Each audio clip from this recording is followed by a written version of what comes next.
बाकी 6 लोकसभाओं के लिए 2 मतगणना हॉल रहेंगे।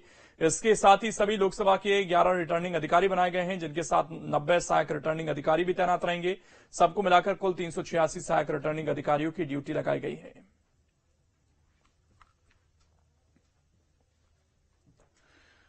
छत्तीसगढ़ में मतगणना की तैयारियां पूरी कर ली गई हैं। प्रदेश की 11 लोकसभा सीटों के लिए सभी 33 जिला मुख्यालयों में मतगणना स्थल बनाए गए हैं।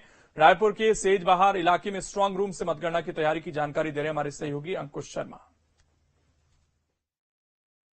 देश में लोकसभा चुनाव संपन्न हो चुके हैं और अब बारी है मतगणना की। छत्तीसगढ़ की 11 लोकसभा सीटों पर मतगणना की उल्टी गिनती शुरू हो गई है।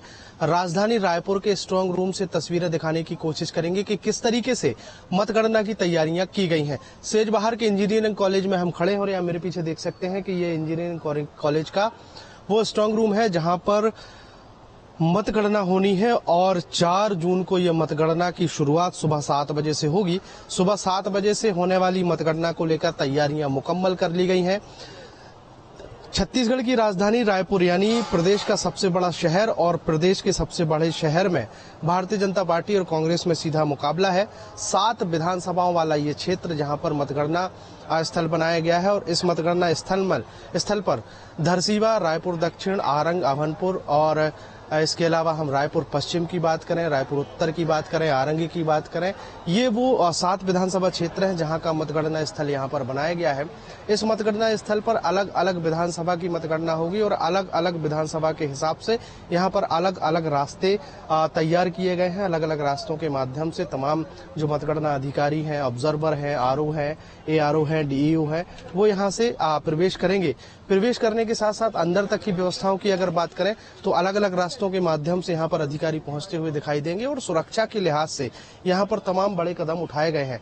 दूसरी सबसे महत्वपूर्ण बात यह है कि जो जितने भी अधिकारी या कर्मचारी या जो भी यहां से एजेंट प्रवेश करेंगे उनको रजिस्टर में एंट्री करनी पड़ेगी और अलग अलग विधानसभा के माध्यम से या अलग अलग विधानसभा के हिसाब से यहां पर रजिस्टर रखे गए हैं। इन्हीं रजिस्टर में जहां से जो भी अधिकारी आएगा या फिर जो भी एजेंट आएगा वो यहां से प्रवेश करेगा। रजिस्टर के ऊपर थोड़ा सा नाम दिखाने की कोशिश करेंगे कि यहाँ पर देख सकते हैं कि दक्षिण विधानसभा, उत्तर विधानसभा या अलग अलग विधानसभाओं के माध्यम से यहाँ से एंट्री करने के बाद यहाँ पर प्रवेश दिया जाएगा। चूंकि गर्मी बहुत ज्यादा है, ऐसे में लोगों को परेशानी ना हो उसको लेकर छांव की व्यवस्था की गई है। बाकायदा पूरे टेंट लगाए गए हैं। टेंट लगाने के साथ साथ यहाँ पर विशेष पंखे इस बार लगाए गए हैं जो गर्मी से लोगों को राहत देते हुए नजर आएंगे। ये पंखे विशेष इसलिए हैं कि ये हवा तो देंगे, इसके साथ साथ पानी की फुहार जो है वो छोड़ते हुए नजर आएंगे ताकि लोगों को गर्मी से राहत मिल सके। दूसरी तस्वीर की अगर बात करूं तो इस इलाके के चप्पे चप्पे पर नजर रखने के लिए यहाँ पर सीसीटीवी कैमरे लगाए गए हैं और सुरक्षा के लिहाज से लगातार पुलिस के अधिकारी कर्मचारी यहाँ पर मौजूद पहले से हैं और ये जब तक मौजूद रहेंगे जब तक मतगणना पूरी नहीं हो जाती। 35 से ज्यादा कैमरे इस स्ट्रांग रूम में लगाए गए हैं और इन कैमरों के माध्यम से हर एक स्ट्रांग रूम के बाहर जो है वो निगरानी रखी जा रही है।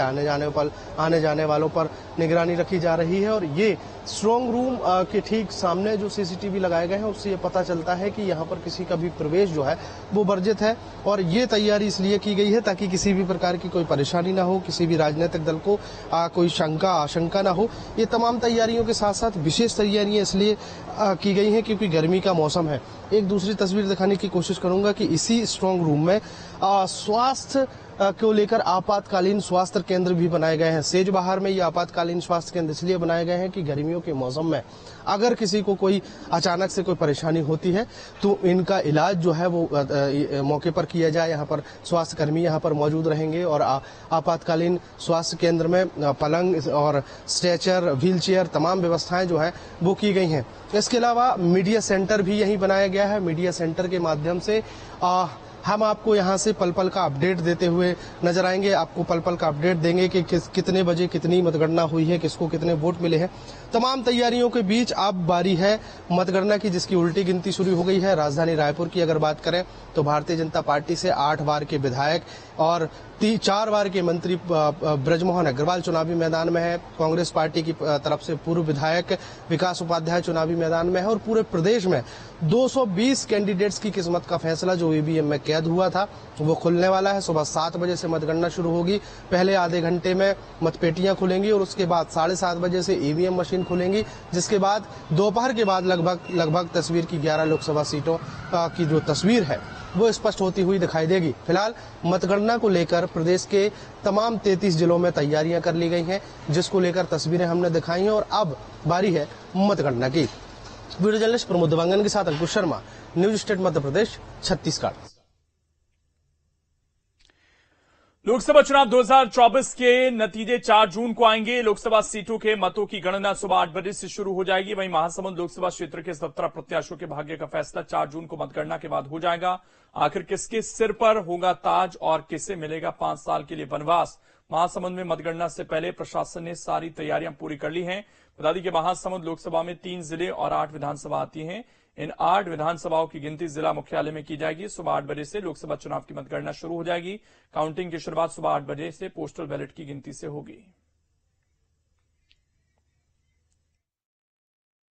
लोकसभा सीट का मेन वो है, मैं ऐसे ना तो काउंटिंग हॉल में हमने हमारे स्टाफ की नियुक्ति, उनकी ट्रेनिंग हो चुकी है। उनके लिए प्रॉपर आयोग के निर्देशानुसार बैरिकेडिंग वगैरह सब की जा चुकी है। और गर्मी का एक विशेष है, तो हमारे द्वारा प्रति काउंटिंग हॉल 10 से ज़्यादा कूलर्स की व्यवस्था की गई है। सारे रास्ते में कूलर्स की व्यवस्था की गई है। CCTV वगैरह का है। और काउंटिंग एजेंट्स और पार्टीज के लिए भी उनकी तरफ भी कूलर वगैरह की व्यवस्था की गई है। महासमुंद लोकसभा क्षेत्र के लिए गरियाबंद जिला के राजिम और बिंद्रा नवगढ़ विधानसभा के वोटों की गिनती 4 जून से सुबह 8 बजे से कृषि उपज मंडी परिसर में शुरू हो जाएगी। सबसे पहले डाक मत पत्रों की गिनती होगी। राजिम में 20 और बिंद्रा नवागढ़ विधानसभा में 22 राउंड में वोटों की गिनती होगी। काउंटिंग की तैयारी प्रशासन ने पूरी कर ली है। काउंटिंग स्थल पर सुरक्षा के पुख्ता इंतजाम किए गए हैं। भीषण गर्मी को देखते हुए काउंटिंग हॉल में AC और कूलर की भी व्यवस्था की गई है। मतलब हमारे महासमुंद लोकसभा का जो यहाँ पर बिंद्रा नवागढ़ और राजिम विधानसभा का जो है मतगणना की कार्रवाई हमारे जिले में होनी है, तो इसके लिए सभी आवश्यक तैयारियां पूर्ण कर ली गई हैं। और गर्मी को देखते हुए सभी आवश्यक व्यवस्थाएं जैसे कि AC की व्यवस्थाएं हैं, जो अपने काउंटिंग हॉल में AC की व्यवस्था की गई है। इसके अलावा जो हमारे कर्मचारी हैं जो गणना ड्यूटी में लगे हैं या फिर जो काउंटिंग एजेंट्स आएंगे, उन सभी के लिए पानी की व्यवस्था, ORS की व्यवस्था, ये सब व्यवस्थाएं सुनिश्चित की गई हैं। कांकेर में लोकसभा चुनाव की मतगणना की तैयारी पूरी कर ली गई है। 4 जून को सुबह 7 बजे स्ट्रांग रूम को खोला जाएगा। 8 बजे से काउंटिंग की प्रक्रिया शुरू होगी। सबसे पहले डाक मत पत्रों की गिनती की जाएगी। मतगणना स्थल पर सुरक्षा के भी कड़े इंतजाम रहेंगे। जिला पुलिस, CRPF और BSF के जवान सुरक्षा में तैनात रहेंगे।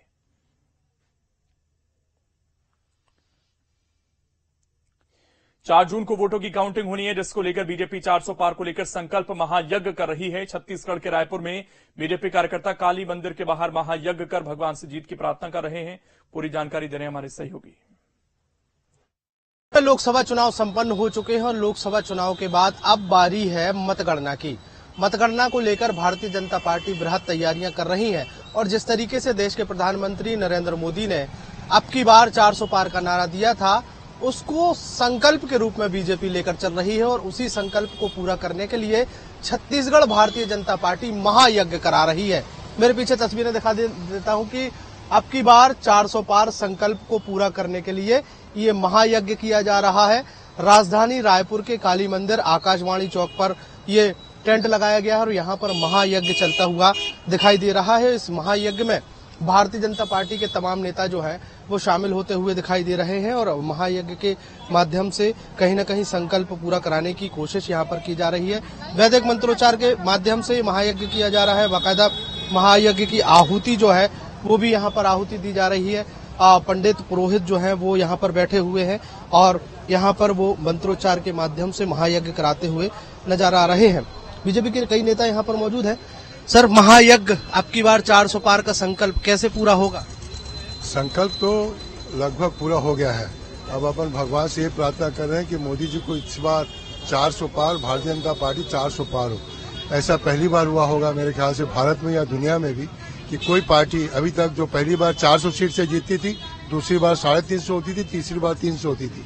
ऐसा पहली बार हुआ है कि प्रधानमंत्री नरेंद्र मोदी जी पहली बार 282 सीट से जीते, दूसरी बार 303 सीट से जीते और तीसरी बार तो 400 पार है। दिन प्रतिदिन जनता का विश्वास, कार्यकर्ता का विश्वास, हर व्यक्ति का विश्वास नरेंद्र मोदी जी की तरफ बहुत बढ़ा है और हम चाहते हैं भगवान का आशीर्वाद उन पर हमेशा बना रहे। ये काली मंदिर में अनूठा प्रयोग, अनूठा तरीके का ये काम, ऐसा जो आयोजन है प्रदेश में और कहीं नहीं दिख रहा, केवल रायपुर। सभी प्रदेश, सभी देशों, पूरे भारत देश में हो रहा है। आज ये छत्तीसगढ़ की राजधानी रायपुर में भी हो रहा है और रायपुर में हम लोग आज माता जी के मंदिर के सामने आज हम लोग यज्ञ कर रहे हैं और माता जी का आशीर्वाद हमको और भारत देश की समस्त जनता का आशीर्वाद कल एनडीए को मिलेगा और 400 पार होके रहेगा। तो भारतीय जनता पार्टी और एनडीए के साथ 400 पार का संकल्प पूरा कराने के लिए इस तरीके का ये आयोजन है और बीजेपी के तमाम नेता जो हैं यहाँ पर मौजूद हैं। प्रदेश स्तर के नेता हों चाहे वो जिला स्तर के नेता हों, तमाम नेता यहाँ पर पहुंचते हुए दिखाई दे रहे हैं और इस महायज्ञ में अपनी आहुति दे रहे हैं और भगवान से यही प्रार्थना कर रहे हैं कि अब की बार 400 पार का संकल्प पूरा हो और जो नारा प्रधानमंत्री नरेंद्र मोदी ने दिया था उसके लिए, संकल्प के लिए महायज्ञ छत्तीसगढ़ की राजधानी रायपुर में कराया जा रहा है। वीडियो जर्नलिस्ट प्रमोद देवांगन के साथ अंकुश शर्मा, न्यूज स्टेट मध्य प्रदेश, छत्तीसगढ़। 4 जून